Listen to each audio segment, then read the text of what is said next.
کہ جو اپوزیشن ہے اس نے بھی عوام کو بڑا مایوس کیا ہے. Sir. وہ اس لیے کہ اپوزیشن کو ابھی تک یہ سمجھ نہیں آ رہی کہ اس نے کرنا کیا ہے. Sir. اپوزیشن کا آپس میں جو ہے کولیبریشن کیا ہوگا, کن بنیادوں پہ ہوگا.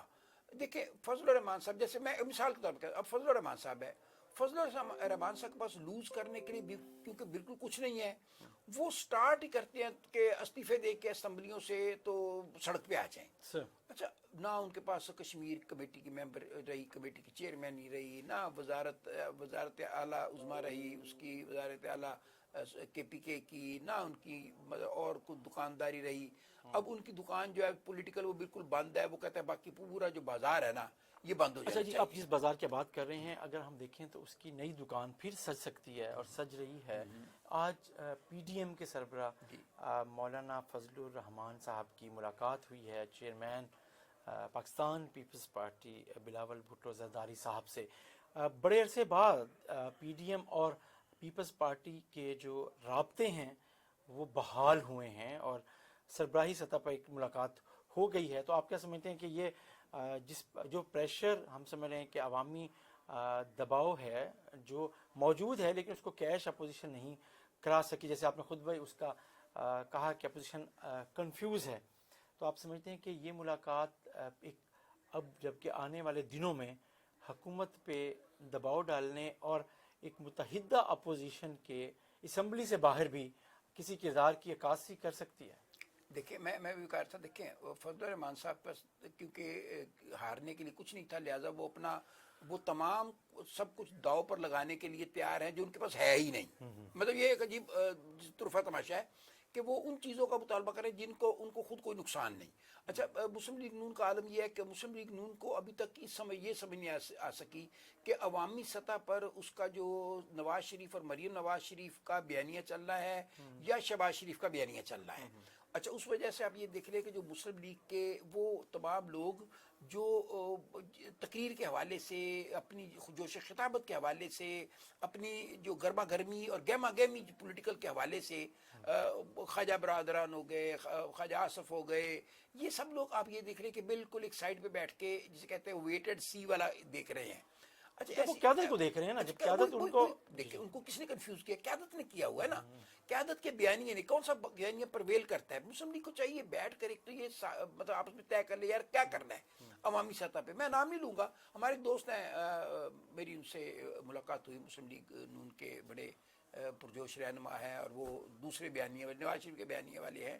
تو ان سے میری بات ایسی ہوئی تو میں نے ان کو پوچھا, میں نے کہا جی آپ کی جو لیڈرشپ تو جو ہے وہ گمگو میں ہے, اور آپ کی جو مڈل جو ہے سطح کی جو لیڈرشپ ہے وہ بھی آپ کے بیانیے کے ساتھ مل کر قربانی دینے کی سڑکوں پہ نہیں آئے گی, اور ایون آپ کا جو ورکر ہے وہ بھی بیانیے کے حد تک بے شک آپ کے ساتھ ہے, ووٹر وہ میاں نواز شریف کا ہے, لیکن وہ ان تمام باتوں کے لیے جو آپ کر رہے ہیں ان کے ساتھ اتفاق کر تو سڑک پہ نہیں آئے گا.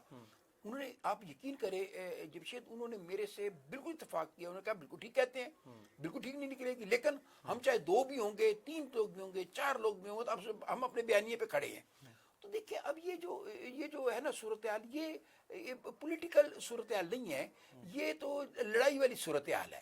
اور لڑائی بھی ایسی یک طرفہ جس میں آپ کے ساتھ جرنیل 2-3 کھڑے ہیں اور آپ کے ساتھ فوج نہیں ہے. یہ ایک صورتحال ہے.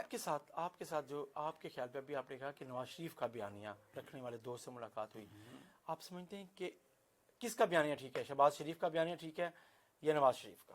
دیکھیں میں پھر وہی کہہ رہا ہوں کہ آپ دیکھیں میں ذاتی طور پر سمجھتا ہوں کہ نواز شریف کا بیانیہ انتہا پسندی پہ ہے, اور اس میں ذاتیات کے حوالے سے جیسے آپ انتقامی کارروائی پہ آ جاتے ہیں نا, وہ صورتحال ہے. اگر نواز شریف کے بیانیے میں تھوڑی سی لچک ہو اور تھوڑی سی اس میں جسے کہتے ہیں کہ ریئلٹی, دیکھیں پولیٹیکل جو فائٹ ہے, اسٹرگل ہے نا, یہ ریئلٹیز پہ چلتی ہے, اور ریئلٹیز گراؤنڈ ریئلٹیز ہوتی ہیں. ریئلٹیز وہ نہیں جو آپ خواب دیکھتے ہیں یا آپ سوچتے ہیں.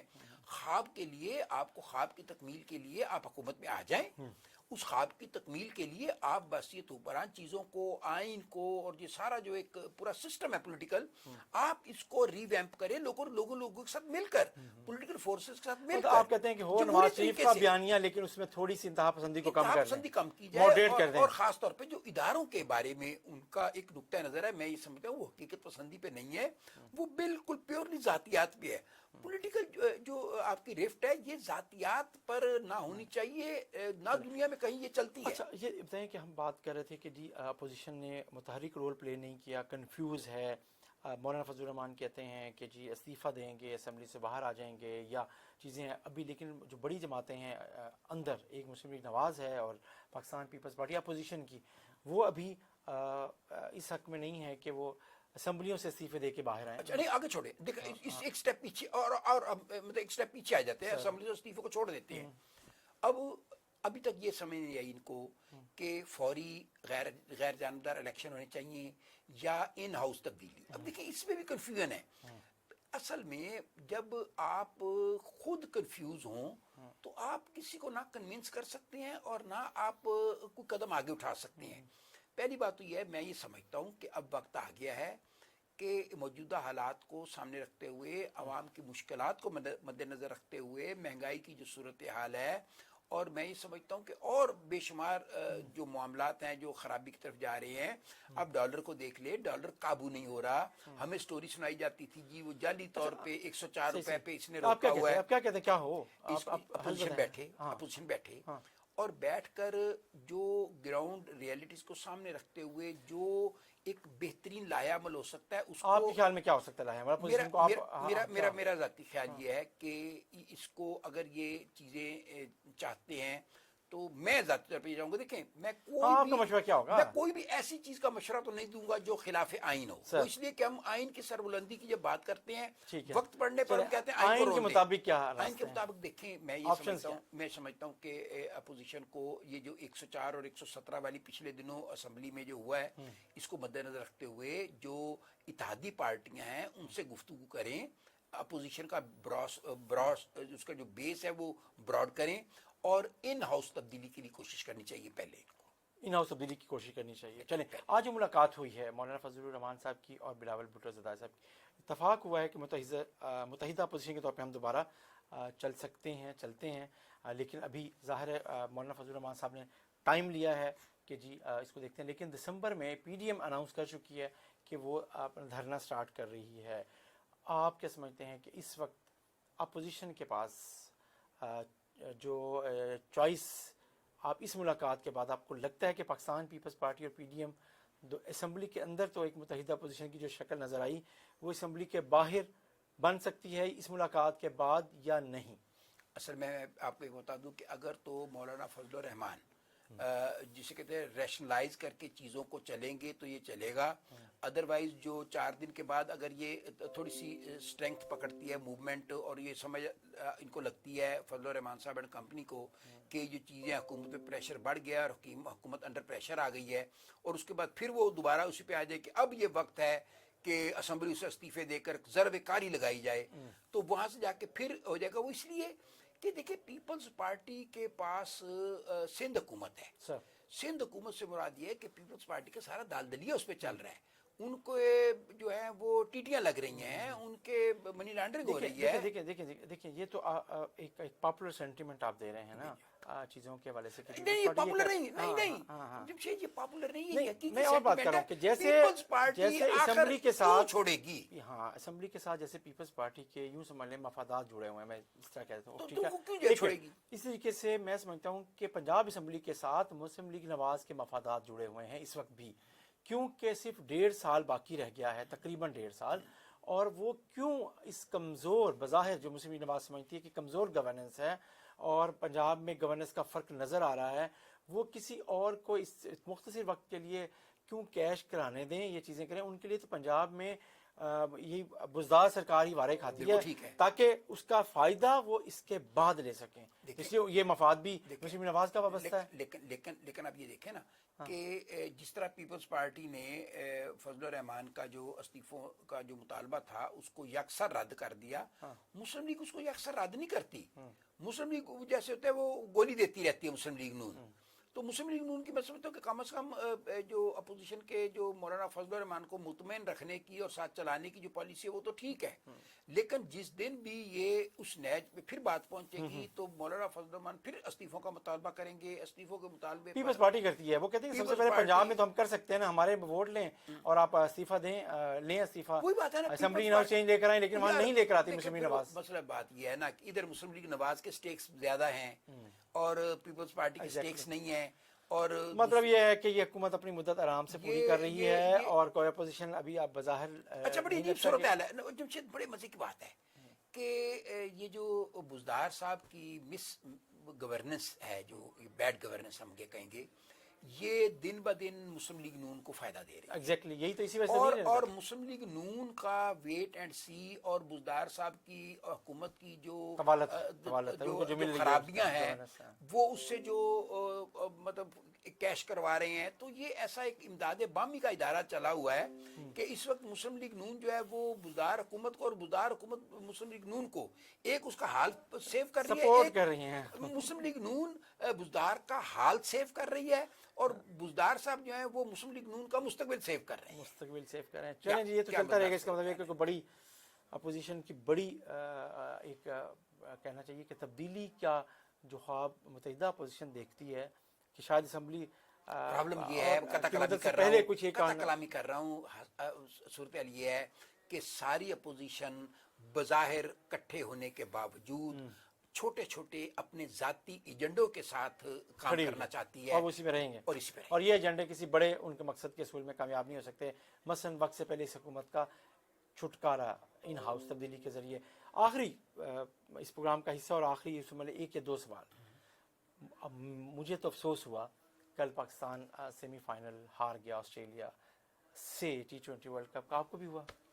دیکھیں جمشید، ایمانداری کی بات ہے کہ کرکٹ میری کبھی بھی مطلب جسے خاص سے زیادہ دلچسپی نہیں رہی، اور پاکستان کے حد تک میں میچ بھی نہیں دیکھتا، میں صرف رزلٹ سنتا ہوں. اور لیکن ظاہر ہے بچے ہیں ہمارے ارد گرد، لوگ ہیں کافی انوالو ہوتے ہیں. میری فیملی میں کئی بچے ہیں جو ڈائی ہارڈ کرکٹ کے ہیں.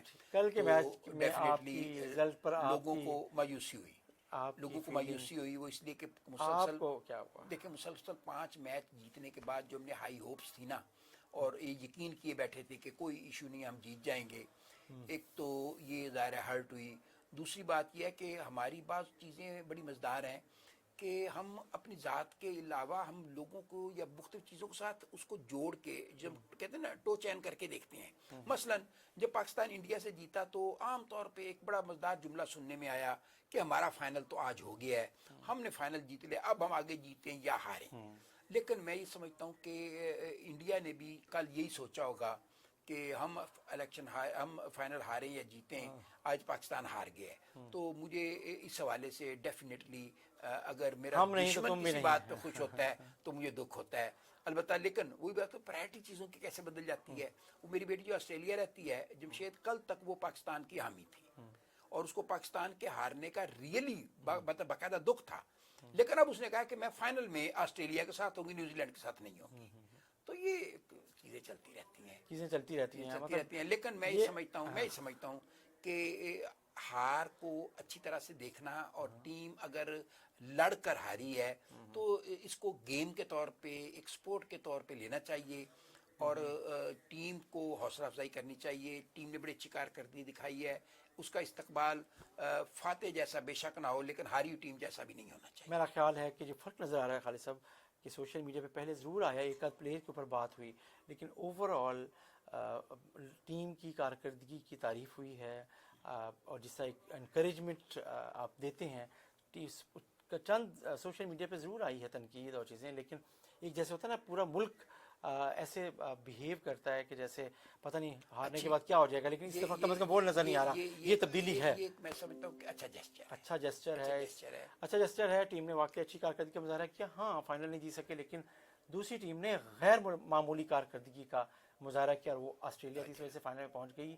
اور اسی طریقے سے حکومت اور اپوزیشن میں بھی جس کے نروز قائم ہیں اور جو بر وقت شاٹ کھیل گئی، وہ اس میچ میں رہ جائے گی. اس کے ساتھ بشرطے کہ وہ ٹیم اسپرٹ کے ساتھ کھیلے. ٹیم اسپرٹ کے ساتھ کھیلے, لیکن دونوں کے اپنے اپنے گیم آف رولز ہیں, رولز آف گیم ہیں, اور دیکھیں گے وہ کیا کرتے ہیں. ترجیحات بھی اپنی اپنی ہوں گی, لیکن اہم بات یہ ہے کہ کچھ نہ کچھ جان حکومت نے دے دی ہے اپوزیشن کو کہ وہ مہنگائی کے حوالے سے جو بال بنا کر دیا اس سے اپوزیشن ہٹ مارے. دیکھتے ہیں وہ چوکا ہوتا ہے, چھکا ہوتا ہے, یا اپوزیشن صرف سنگل ہی لے سکتی ہے. مجھے اور خالد مسعود صاحب کو اجازت دیجیے. وائٹ بال بھی ہو سکتی ہے. اللہ حافظ.